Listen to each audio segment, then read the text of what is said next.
Yeah. Welcome back to In Your Neighborhood. I'm your host, Charlotte Brown. On today's show, we've been talking about remembering the General and, of course, being the Port Arthur General. My guest for this segment is Shirley King, the famous Shirley King. Oh. She's done so much in our community. Absolutely one of my role models, and excited to have her here today.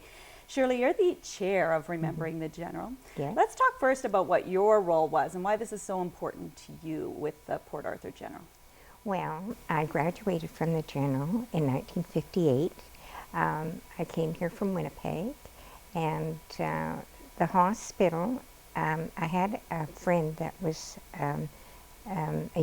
she was already here a year ahead of me, and she expressed the idea that I should come here because it's a small hospital, and we got sort of a one-to-one training, and she was right. It was a marvelous experience for me. So you were a nurse? Yes. At the hospital. And how many years did you spend at Port Arthur General? Well, I spent 3 years after graduating, and then I spent a year nursing in St. Paul. Okay. And then I came back and nursed about a year. And then, of course, I met the love of my life. So Started a family. Yeah, and then I worked in the family business. We had a business, so Wonderful. I changed courses, but Yeah. like I said, the nursing career was always very dear to me. Yeah, and it's where everything kind of started I for you. know. Absolutely. So tell me a little bit about the monument, how the idea for this monument started. Well, of course, when they were demolishing the General in the year 2010, I used to drive around frequently because, like I said, it was dear to me. And of course, I noticed they had the back end of it demolished, and the front part was facing the sleeping giant. And I looked up, and of course, right on the 6th floor was 3 plaques. One was G, the other was H, and in the middle was the Rod of Asclepius. And I thought, we've got to save those, you know. They've been up there for so many, 70 years. So I made my way into the construction site I can picture it. and asked the gentleman there if there was a possibility of getting the plaques. And he said, well, we'll see what we can do for you. So about 3 weeks later, they called and told me that they had taken the plaques down and that I should get down there and pick them up.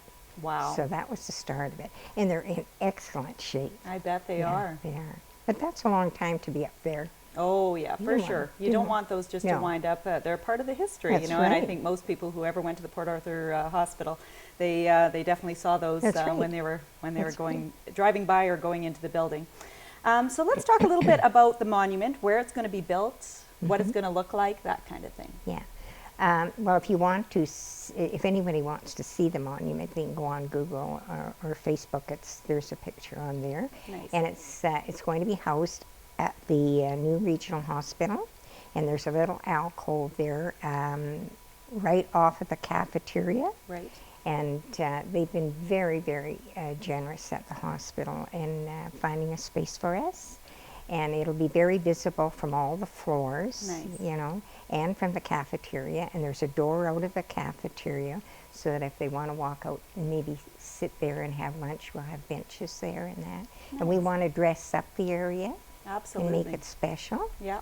So, And what a great place to put it, you know, I like it's know. remembering your history and your past and what got you to where you were able to start a Well- new chapter, right, with a new hospital. while the regional was born out of the General Hospital in McKellar. Right. So it's appropriate. Absolutely, it Yeah. is, for sure.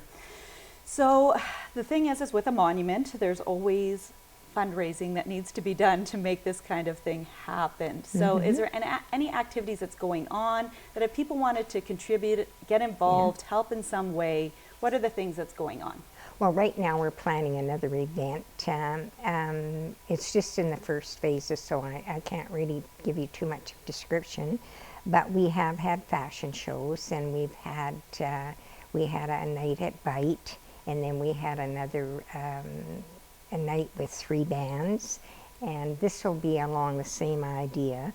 But we still have a fair amount of fundraising to go. We're about halfway there. Yeah. And So- if people just wanted to make a straight donation, is there a page that's set up for people that they Yes. could do that? Because I Yes. think that there's a lot of people in the community that were Yes. impacted by the general. That's right, We yeah. talked about how many people were just born there, worked there. Or past there. That's right, Yeah, absolutely. So if yeah. somebody just wanted to make a donation to the cause, how would they go about doing that? Well, they could go on. There's a website on at the new regional. Yeah, Yeah, and we'll put it up on the screen. yeah, too. you'll put it up on the screen. It's a long one, so I can't even remember it. Right. But if they do want to get in touch with me, they could email me Yeah, at skingshirley@gmail.com. okay. And I have had people send, donations through that. Absolutely. Yeah. Well, and that's the thing, is just getting the word out there and letting people know that this is That's going right. on. So that's Yeah. what we'll definitely do that and put that info up on the screen. And tell me a little bit about kind of the historical significance of the Port Arthur General and why it's so important to you to preserve this. Well, first of all, like I say, I graduated from the General, so it's very close to my heart. And I think that the General Hospital in itself contributed huge to this community. I mean, our former guest, Dr. Cahoon and Kathy Cahoon, did mention some of the events. Dr. Lai, 25 years ago, back in the old General, started cardiac care. Mm-hmm.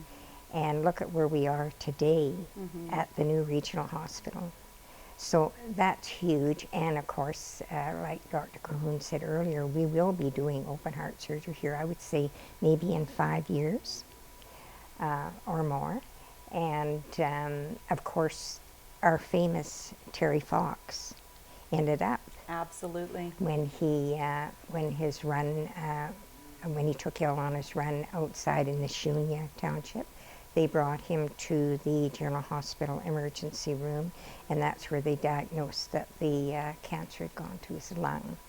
So Terry Fox is known worldwide. Absolutely. So that's where he was. Mm-hmm. And then, of course, the cancer care, that was the beginning of cancer care in northwestern Ontario with the radiation, the cobalt, we called it the cobalt bomb, donated by Senator Patterson. And of course, in 1948, when the huge elevator explosion took place, all the injured men went there. Right. And the West Wing wasn't even prepared for them, but that was Wow. interesting how they cared for all those injured men. Incredible. Yeah. So very, very important for sure. Yes.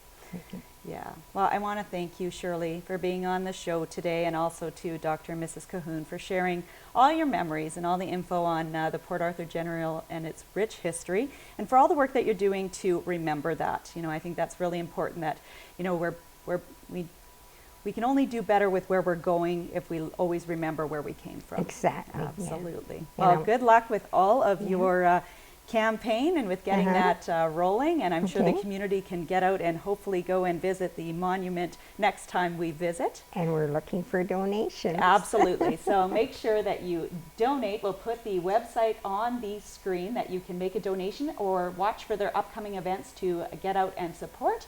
Thanks for watching today, and be sure to watch next week with more on In Your Neighborhood.